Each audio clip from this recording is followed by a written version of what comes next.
तो दोस्तों आज की बड़ी खबरें मुख्य ताज़ा समाचार लेके आपके लिए चलिए खबर शुरू करते हैं। उससे पहले चैनल को अब तक सब्सक्राइब ना किया हो तो फटाफट चैनल सब्सक्राइब कर दे, लाइक कर दे, शेयर कर दे ताकि इसी तरह की खबर आप हर रोज देख सके। चलिए शुरू करते हैं आज की पहली बड़ी खबर। भारतीय किसान यूनियन के नेता राकेश टिकैत ने कहा है कि अगर केंद्र सरकार प्रदर्शनकारी किसानों के साथ बातचीत फिर से शुरू करना चाहती है तो उसे शर्तें नहीं रखनी चाहिए। आपको बता दें कि राकेश टिकैत की यह टिप्पणी केंद्रीय कृषि मंत्री नरेंद्र सिंह तोमर के उस बयान के बाद आई है जिसमें उन्होंने कहा है कि कृषि कानून किसानों के जीवन में क्रांतिकारी बदलाव लाएंगे और ये स्पष्ट कर दिया है कि सरकार इन कानूनों को निरस्त करने की मांग को छोड़कर अन्य मुद्दों पर प्रदर्शनकारियों के साथ बातचीत करने के लिए तैयार है। राकेश टिकैत ने रविवार को रोहतक में संवाददाताओं से कहा है कि हमने पहले भी कहा है कि जब भी सरकार तैयार होगी हम बातचीत के लिए तैयार है, लेकिन वह ये कहकर इसे सशर्त क्यों बना रहे हैं कि वे कृषि कानून को वापस नहीं लेंगे। राकेश टिकैत ने आरोप लगाया कि केंद्र सरकार कॉरपोरेट के दबाव में काम कर रही है। उन्होंने आरोप लगाया कि भले ही केंद्र सरकार किसानों से बात कर ले लेकिन उन्हें कॉरपोरेट प्रमुख मोहन भागवत ने कहा है कि लिंचिंग करने वाले हिंदुत्व विरोधी है। उन्होंने राजनीति को एकता खत्म करने का हथियार बताते हुए कहा कि भारत में रहने वाले सभी लोगों का डीएनए एक है, भले ही वो किसी भी धर्म के हों। आपको बता दें कि मुस्लिम राष्ट्रीय मंच की ओर से आयोजित एक कार्यक्रम में भागवत ने कहा कि हिंदू मुस्लिम एकता भ्रामक है क्योंकि वो अलग अलग नहीं बल्कि एक है। पूजा करने का तरीके के आधार पर लोगों में मतभेद नहीं किया जा सकता। मोहन भागवत ने कहा कि ऐसे कुछ काम है जो राजनीति नहीं कर सकती, राजनीति लोगों को एक नहीं कर सकती, राजनीति लोगों को एक करने का उपकरण नहीं बन सकती लेकिन एकता खत्म करने का हथियार बन सकती है। उन्होंने कहा कि देश में एकता के बिना विकास संभव नहीं। प्रधानमंत्री नरेंद्र मोदी अपनी मंत्रिपरिषद का इस सप्ताह विस्तार कर सकते हैं। भाजपा के शीर्ष स्तर पर इसकी कवायद जारी है। विस्तार में लगभग 1.5 दर्जन नए मंत्रियों को शामिल किए जाने की संभावना है। आपको बता दें कि पहले से ही अतिरिक्त प्रभार और इससे ज़्यादा मंत्रालय संभाल रहे कई मंत्रियों का बोझ भी कम किया जा सकता है। फेरबदल में आगामी विधानसभा चुनाव वाले राज्यों का विशेष ध्यान रखा जाएगा। सूत्रों के अनुसार 7 जुलाई या उसके बाद के 2-3 दिनों के भीतर कभी भी मंत्रिपरिषद विस्तार का फैसला किया जा सकता है। विस्तार में सहयोगी दलों को शामिल कर एनडीए को मजबूत करने की कवायद की जाएगी। संभावना है कि जेडीयू को भी इस बार केंद्रीय मंत्रिमंडल में शामिल किया जाएगा। पर तेजस्वी यादव ने एक बार फिर से नीतीश सरकार पर हमला बोला है। उन्होंने कहा है कि इसका गिरना तय है। सरकार के मंत्री और विधायकी तबादलों में हुए भ्रष्टाचार की पोल खोल रहे हैं। आपको बता दें कि नेता प्रतिपक्ष ने आरोप लगाया है कि बिहार में न गरीबों की सुनवाई होती है और न ही बिना घूस दिए ब्लॉक और थाना से लेकर किसी सरकारी दफ्तर में कोई काम नहीं होता है। अफसरशाही बेलगाम है। बीते सालों में कई घोटाले हुए लेकिन किसी भ्रष्टाचारी पर कोई कार्रवाई नहीं हुई। आरोप लगाया है कि जून में कई तबादला बिना पैसे लिए नहीं हुआ है। आरोप लगाया है कि शिक्षा स्वास्थ्य चौपट है, कानून व्यवस्था ध्वस्त है। इस मौके पर पूर्व विधायक महेश्वर सिंह ने कहा है कि लालू जी गरीब गुरबों की आवाज़ है। उन्होंने कहा है कि हमने तेजस्वी यादव को नेता माना है और ये बिहार के मुख्यमंत्री बनेंगे। खबर अखिलेश यादव का योगी सरकार पर हमला बोले 100 झूठ में एक नया झूठ बोला है योगी सरकार ने। जी आपको बता दें कि समाजवादी पार्टी के राष्ट्रीय अध्यक्ष अखिलेश यादव का कहना है कि भाजपा सरकार पौधारोपण का बहाना बनाती है और हकीकत में झूठ और नफरत की बीज बोती है। अगर वो सही अर्थों में पौधारोपण के लिए प्रतिबद्ध है तो उसे इस संबंध में 4.5 साल के कार्यकाल का श्वेत पत्र जारी करना चाहिए। इससे सच्चाई का पता चल जाएगा। अखिलेश यादव ने सोमवार को कहा कि भाजपा सरकार ने अपने 100 झूठ में एक नया झूठ पौधारोपण को भी जोड़ दिया है।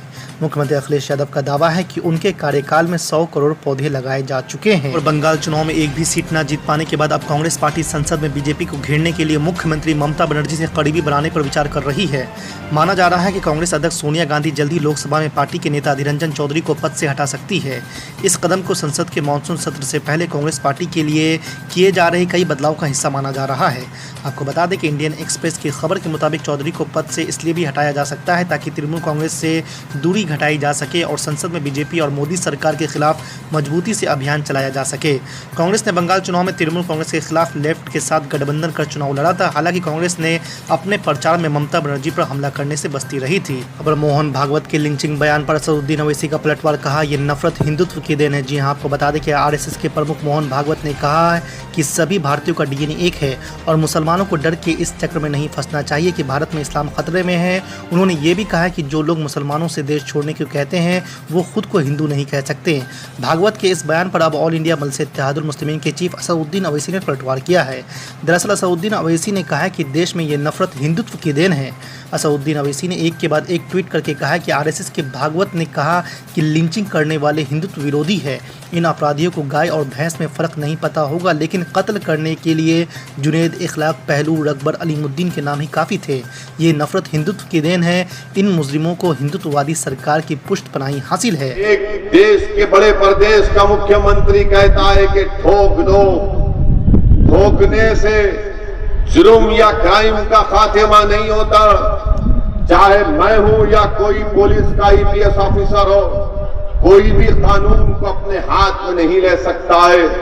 मगर इस ठोक दो की पॉलिसी ने देख लिया कि 6,475 एनकाउंटर में 37% जिन लोगों को गोली मारकर हलाक कर दिया गया वो मुसलमान थे। बताइए मेरे अजीज दोस्तों और बुजुर्गों, क्या ये हुकूमत संविधान के तहत काम कर रही है? क्या उत्तर प्रदेश में रूल ऑफ लॉ है या रूल बाय गन है? इसका फैसला यकीनन उत्तर प्रदेश की जनता करेगी। मेरे अजीज दोस्तों और बुजुर्गों, आज बड़ी बड़ी बातें की जाती हैं, मगर मैं आपको याद दिलाना चाहता हूं कि उत्तर प्रदेश में बल्कि पूरे मुल्क में CAA NPR NRC के खिलाफ एहतजाज हुआ।